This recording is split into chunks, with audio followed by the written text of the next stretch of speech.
अब ये सदन है, एक प्रकार से राज्यों का महात्मा है। हम पर ऐसे भी आरोप लगाए जाते हैं कि हम राज्यों को परेशान करते हैं। आदरणीय सभापति जी, मैं लंबे अरसे तक राज्य का मुख्यमंत्री रह करके आया हूं। फेडरलिज्म का क्या महत्व होता है वो भली भांति समझता हूं, उसको जी करके आया हूं। और इसलिए हमने कोऑपरेटिव कॉम्पिटिटिव फेडरलिज्म पर बल दिया है। आओ हम पर्दा करें, हम आगे बढ़े, हम सहयोग करें, हम आगे बढ़े, उस दिशा में हम चले हैं। हमने हमारी नीतियों में नेशनल प्रोग्रेस का भी ध्यान रखा है और रीजनल एस्पिरेशन को भी एड्रेस किया है। National progress and regional aspiration, इसका परफेक्ट कॉम्बिनेशन हमारी नीतियों में दिखा है, क्योंकि हम सब मिलकर के 2047 तक एक विकसित भारत का सपना पूरा करने के लिए चल पड़े हैं। लेकिन जो लोग आज विपक्ष में बैठे हैं, उन्होंने तो राज्यों के अधिकारों की धज्जियां उड़ा दी। जरा मैं कच्चा चिट्ठा आज खोलना चाहता हूं।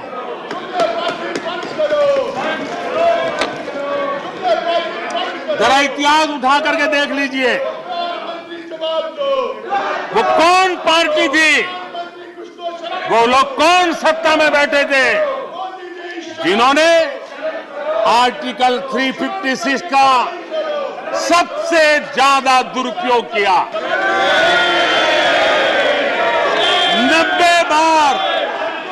90 बार चुनी हुई सरकारों को गिरा दिया। कौन है वो? कौन है जिन्होंने किया? कौन है जिन्होंने किया? कौन है जिन्होंने किया? इतना ही नहीं सभापति जी, एक प्रधानमंत्री ने आर्टिकल 356 का 50 बार उपयोग किया, आधी सेंचुरी कर दी। वो नाम है श्रीमती इंदिरा गांधी का। 50 बार सरकारों को गिरा दिया।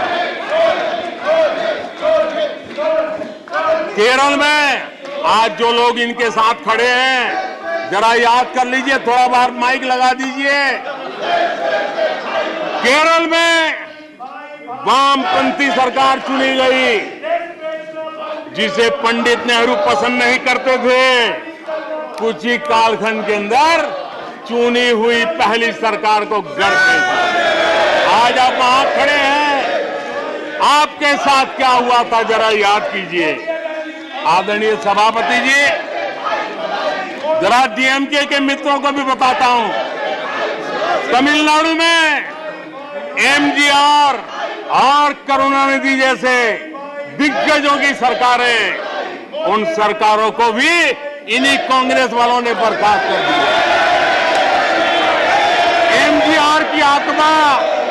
एमजीआर की आत्मा देखती होगी आप कहां खड़े हो।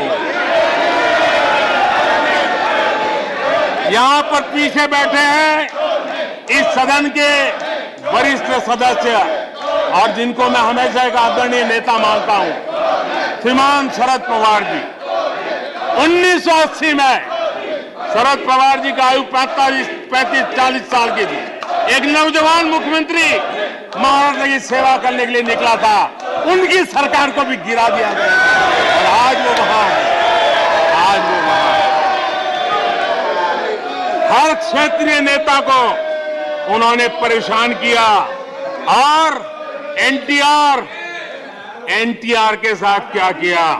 यहां कुछ लोग आज कपड़े बदले होंगे, नाम बदला होगा, ज्योतिषियों की सूचना के अनुसार नाम बदला होगा, लेकिन कभी वो भी उनके साथ थे। उस एनटीआर की सरकार को, और वो तबीयत के लिए अमेरिका गए थे, अपने हेल्थ के लिए गए थे।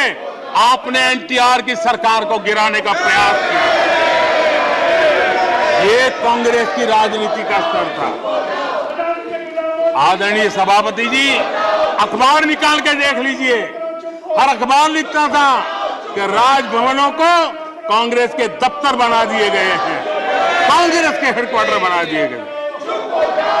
2005 में झारखंड में एनडीए के पास ज्यादा सीटें थी, लेकिन गवर्नर ने यूपीओ को शपथ के लिए बुला लिया था। 1982 में हरियाणा में भाजपा और देवीलाल के पास प्री पोल उनका एग्रीमेंट था, उसके बावजूद भी गवर्नर ने कांग्रेस की सरकार के लिए निमंत्रण कर दिया था। ये कांग्रेस के पाप, और आज देश को गुमराह करने की बातें कर रहे हैं। आदरणीय सभापति जी, देश देख रहा है, देश देख रहा है, एक अकेला कितनों को भारी पड़ रहा है, एक अकेला कितनों को भारी पड़ रहा है। अरे नारे बोलने के लिए भी उनको बदल करना पड़ता है। जो भी ये बोलता है घंटे भर से आवाज की जवाब देना। आदरणीय सभापति जी, एक कन्विक्शन के कारण चला हूं, देश के लिए जीता हूं, देश के लिए कुछ करने के लिए निकला हुआ हूं। और इसलिए ये राजनीतिक खेल खेलने वाले लोग, उनके अंदर वो हौसला नहीं है, वो ढूंढ रहे हैं, बचने का रास्ता खोज रहे हैं। आदरणीय सभापति जी, राष्ट्रपति जी के उम्दा भाषण को, राष्ट्रपति जी के मार्गदर्शक भाषण को, राष्ट्रपति जी के प्रेरक भाषण को इस सदन के अंदर अभिनंदन करते हुए, धन्यवाद करते हुए, आपका भी आभार व्यक्त करते हुए अपनी बात को समाप्त करते हैं।